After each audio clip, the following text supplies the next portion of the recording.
여러분 반갑습니다. 이번 영상에서는 세계 축구 역사상 가장 위대한 축구 선수 중 한 명으로 평가받고 있는 펠레 선수에 대해 알아보려고 합니다.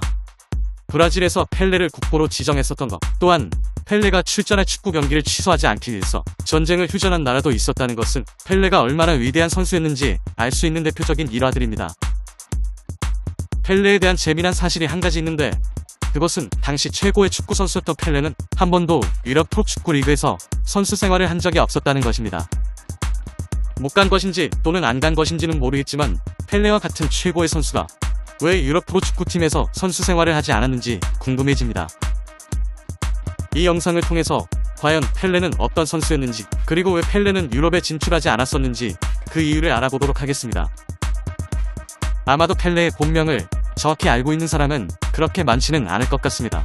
펠레의 본명은 에지송 아리치스 두나시멘투라고 하며 펠레라는 이름은 그의 별명이라고 합니다.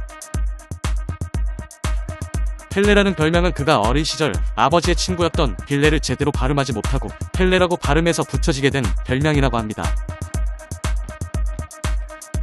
이후에 동네 학교 등에서 그를 펠레라 부르기 시작했고, 나중에는 그의 아버지조차도 그의 아들을 펠레라 부르게 되면서 그의 별명은 펠레가 되었다고 합니다. 어느 순간부터는 사람들이 그를 본명이 아닌 펠레라는 별명으로 기억하게 되었고, 그가 축구 선수가 되어서는 거의 모든 사람들은 그를 펠레라는 선수로 인지하게 되었다고 합니다.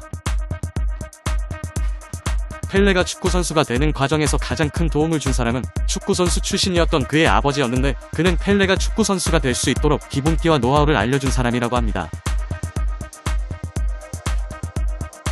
펠레는 비록 친선 경기였지만 1956년 15세의 나이에 브라질 리그 산토스 FC에서 데뷔하였고, 이듬해인 1957년 16세의 나이에 상하이 리그 합산 38경기에서 41골을 기록하며 축구 신동의 탄생을 세상에 알리게 됩니다. 그는 산토스 FC에서 1956년에서 1974년까지 605경기 589골을 기록한 정말로 믿을 수 없는 기량과 득점력을 보여준 선수였습니다. 국가대표팀 멤버로는 1958년 17세의 나이에 월드컵에 출전하였으며 1958년, 1962년, 1970년 3번의 월드컵에서 우승을 차지하며 유일무이한 월드컵에서 3번의 우승을 경험한 선수입니다. 또한 세 번째 우승을 통해 월드컵 우승 트로피인 줄리 맥컵을 브라질이 영구 소유할 수 있도록 만든 주인공이기도 합니다. 여담이지만 브라질이 최초 월드컵 3번 우승의 대가로 받았던 줄리 맥컵은 1983년 도난 사건으로 아직까지도 행방을 알 수 없다고 합니다. 그럼 왜 펠레 같은 선수를 유럽 프로팀에서 스카우트하지 않았는지 궁금해지는데, 이제 그가 유럽에 진출하지 못했던 이유가 무엇인지 알아보도록 하겠습니다. 당연히 레알 마드리드를 비롯한 유럽의 명문 구단들은 브라질 리그에서 엄청난 활약을 하고 있던 그를 스카우트하기 위해서 많은 노력을 했었다고 합니다. 하지만 그가 유럽에 가지 못했던 이유 중 하나는 당시의 프로축구 선수의 계약 조건은 선수에게는 절대적으로 불리하였고, 선수가 원한다고 해서 이적을 자유롭게 할 수 있는 시대는 아니었다는 것입니다. 주가가 폭등하고 팀에 많은 돈을 벌어다 주고 있으며 미래가 창창한 펠레라는 10대의 스타를 유럽에 팔아서 얻을 수 있는 수익보다는 그를 상품화하여 벌어들일 수익이 더 많을 것이라는 산토스 구단의 판단이 크게 작용했다고 할 수 있습니다.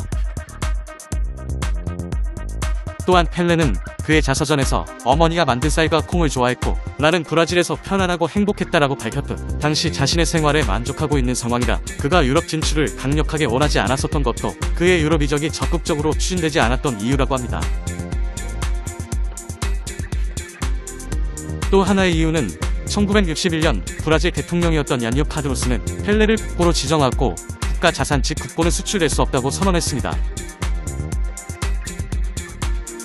축구 선수를 국보로 지정한다는 것은 말도 안 되는 일이었지만 펠레의 경기를 자국에서 계속 보고 싶어 했던 당시 브라질 국민들도 펠레의 국보 지정과 수출 금지에는 크게 반대하지 않았다고 합니다.